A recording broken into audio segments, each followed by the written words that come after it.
Assalamualaikum para sahabat semua. Kali ini kita akan membicarakan tentang kunyit, yaitu bumbu masak yang memberikan warna kuning pada makanan yang cukup terkenal. Ini kunyit yang sudah dibersihkan, yang sudah dicuci.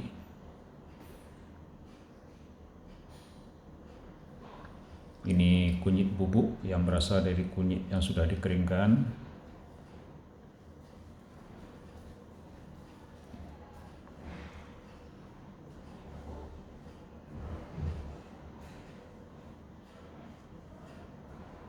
Ini kunyit yang siap untuk diminum, yang berasal dari parutan kunyit yang dimasak dengan pemanasan.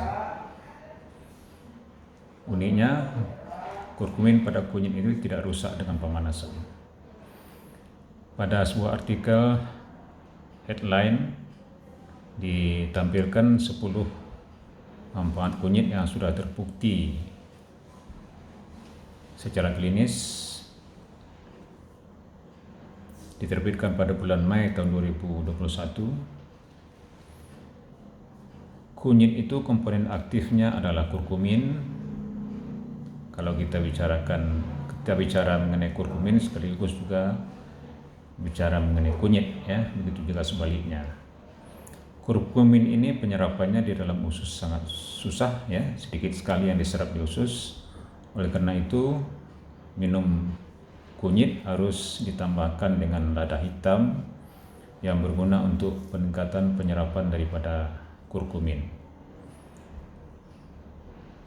Lada hitam dapat meningkatkan penyerapan kurkumin sampai 20 kali lipat.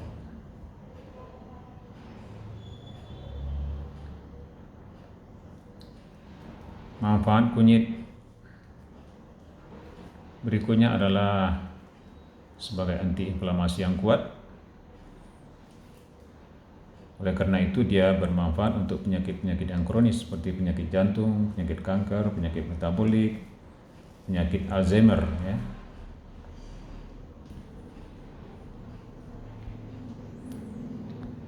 Kunyit merupakan antioksidan yang kuat yang berguna untuk menangkal radikal bebas yang punya efek negatif terhadap tubuh manusia.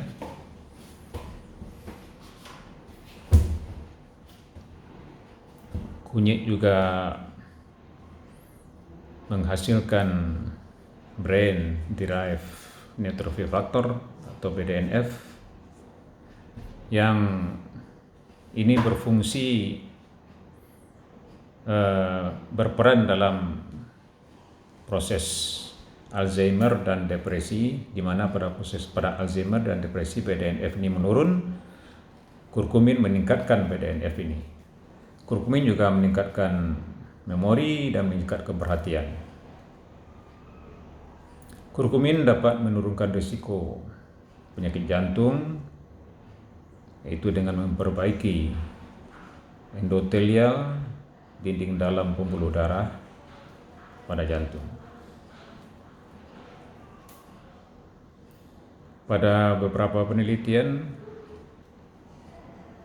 dikatakan bahwa kurkumin itu sama efektifnya dengan exercise, ya, atau olahraga, sehingga dapat menurunkan risiko penyakit jantung. Kurkumin juga dapat mencegah penyakit kanker dengan cara membunuh sel-sel kanker, mengurangi aliran darah kepada sel kanker, dan mengurangi pembentukan pembuluh darah pada sel kanker. Dan terbukti juga pada suatu penelitian, kurkumin dapat menurunkan lesi pada kolon, ya, pada tumor kolon, pada kanker kolon. Kurkumin dapat mengobati Alzheimer karena kurkumin itu dapat melewati blood-brain barrier, ya, sehingga fungsi antiinflamasi pada otak dapat bermanfaat. Pada Alzheimer juga terjadi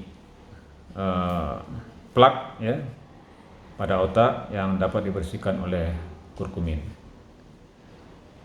Kurkumin juga berfungsi sebagai anti-inflamasi pada rheumatoid arthritis atau radang sendi ya. Radang sendi bahkan dikatakan lebih kuat dari anti-inflamasi non-steroid yang biasanya digunakan pada radang sendi atau artritis.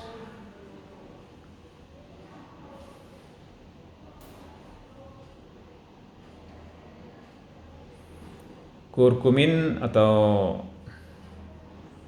kunyit juga berfungsi untuk mengobati depresi ya. Pada suatu penelitian dikatakan bahwa kurkumin sama efektifnya dengan antidepresi ya.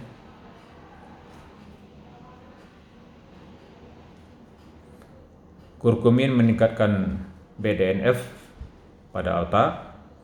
Pada depresi terjadi penurunan BDNF. Kurkumin juga meningkatkan produksi neurotransmitter serotonin dan dopamin.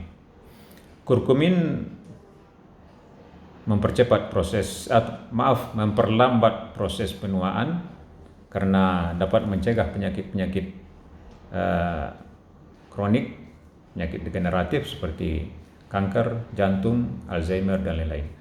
Sebagai kesimpulan, kunyit yang komponen aktifnya adalah kurkumin terbukti bermanfaat untuk penyakit jantung, Alzheimer, kanker, depresi dan artritis atau radang sendi.